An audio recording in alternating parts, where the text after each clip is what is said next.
Howie Roseman just did something he has only done twice before in his entire career, and both times it worked out pretty well. On day 2 of the 2026 NFL Draft, the Philadelphia Eagles selected Vanderbilt tight end Eli Stowers with the 54th overall pick, making him only the third tight end Roseman has ever chosen in the second round, the first two. Zach Ertz in 2013 and Dallas Goedert in 2018. If you know Eagles history, you know exactly what those names mean. And now, for the first time since Goedert arrived, Roseman has found the player he believes can eventually carry the torch at the most important receiving position in Philadelphia's offense. But first, if you're a die-hard Eagles fan, hit that like button and subscribe right now, because draft weekend just completely transformed this roster. Here's what you need to understand about why this pick matters beyond the raw numbers. The Eagles entered draft weekend with a clear short-term need and a clear long-term problem at tight end. Dallas Goedert, one of the best at his position in the entire NFL when healthy, is 31 years old and was brought back on a one-year, $7 million deal. Grant Calcaterra was re-signed on a one-year deal. Dean Locker. Johnny Munt was added as a blocking specialist, also on a one-year contract. Every single tight end on this roster is playing for their future on a short-term arrangement. There is no long-term answer in that room. And when the Eagles had the 54th overall pick in front of them and Stowers was still sitting on the board, the decision was straightforward. They are drafting Goedert's eventual successor tonight. Roseman said it himself after the pick, while praising Stowers' football IQ, that these are guys who continue to develop, and he is excited to work with him, because there is a lot of room to improve.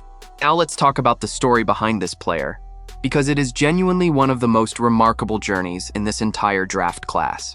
Eli Stowers grew up in Texas as a 4-star quarterback recruit, ranked 47th overall in the 2022 class by 247 Sports, and 12th nationally at the quarterback position, one spot ahead of current NFL starter Jackson Dart. He signed with Texas A&M and played under Jimbo Fisher, but persistent shoulder injuries changed everything. A torn labrum and the surgery that followed made it painful and ultimately impossible for him to throw the football effectively. He appeared in 5 games for the Aggies over 2 seasons without attempting a single pass. The arm that got him recruited to one of the biggest programs in college football could no longer do what it needed to do. So Stowers made a decision that most highly recruited quarterbacks are simply too proud to make. He reinvented himself completely. He transferred to New Mexico State, where he competed with Diego Pavia for the starting quarterback job. Pavia won. But instead of transferring again or quitting, Stowers walked into offensive coordinator Tim Beck's office and told him he would do anything to get on the field. Beck suggested tight end. Stowers agreed. It was the best football decision of his life. He followed Beck and Pavia to Vanderbilt in 2024, and over the next 2 seasons, he became the best tight end in the entire country. In his first year as a Commodore, he posted 49 receptions for 638 yards and 5 touchdowns, earning first-team All-Sec honors. In 2025, his final college season, he led all tight ends in the nation with 62 receptions for 769 yards, won the John Mackey Award as college football's best tight end, and also received the William V. Campbell Trophy, known as the Academic Heisman, from failed quarterback to the top tight end in the country in 3 years. That is a story that does not happen without elite football intelligence and relentless competitive drive. And here is the part that separates Stowers from every other tight end in this draft class. Because he spent years as a quarterback, he sees the field the way quarterbacks see it. He told reporters at his pro day that playing quarterback required him to understand what every single player on both sides of the ball was doing on every snap, the coverages, the assignments, the leverage, the windows. Now that he is a tight end, he processes all of that information from a receiver's perspective, which means he finds soft spots in zone coverage before linebackers even know he is breaking. He identifies man coverage leverage and uses his body positioning to create separation in ways that pure tight ends, guys who have only ever played the position, simply cannot replicate. He specifically cited Travis Kelce as his role model, noting that Kelce's former quarterback background is what makes him a quarterback's best friend. Stowers is chasing that same impact.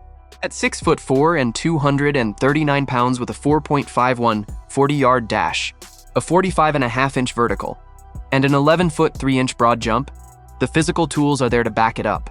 The scouting community was nearly unanimous in its evaluation. NFL Network's Daniel Jeremiah compared Stowers to DK Metcalf, not as a wide receiver, but in terms of the physical mismatch profile he creates at the tight end position.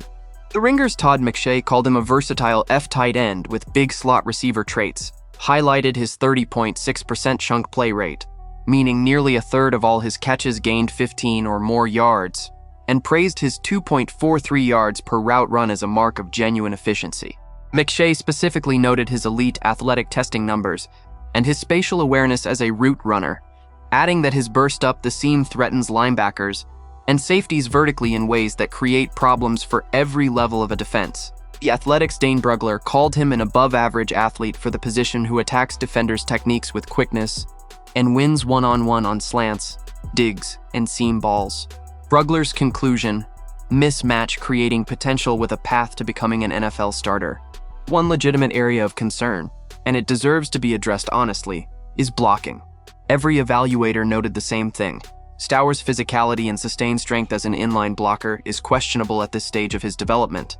He competes, and he will try. But he is not a guy who is going to maul defensive ends off the line of scrimmage as a rookie. That is a real limitation in a West Coast offense that values tight end run blocking contributions. The good news is that in Kevin Patullo's new offensive system, the Eagles are not necessarily going to need Stowers to be a traditional blocking tight end. His role in 2026 will likely mirror what the Eagles used Goedert for in his second-round rookie season, a receiving option who creates problems in the passing game while the team gives him time to develop the blocking side of his game. Goedert himself was not a polished blocker when he arrived in 2018. He became one. Stowers has the football intelligence to take the same developmental path. What makes the fit in Philadelphia so compelling right now is the timing of the transition. Stowers told reporters that one of the tight ends he studied extensively to learn the position was Dallas Goedert himself.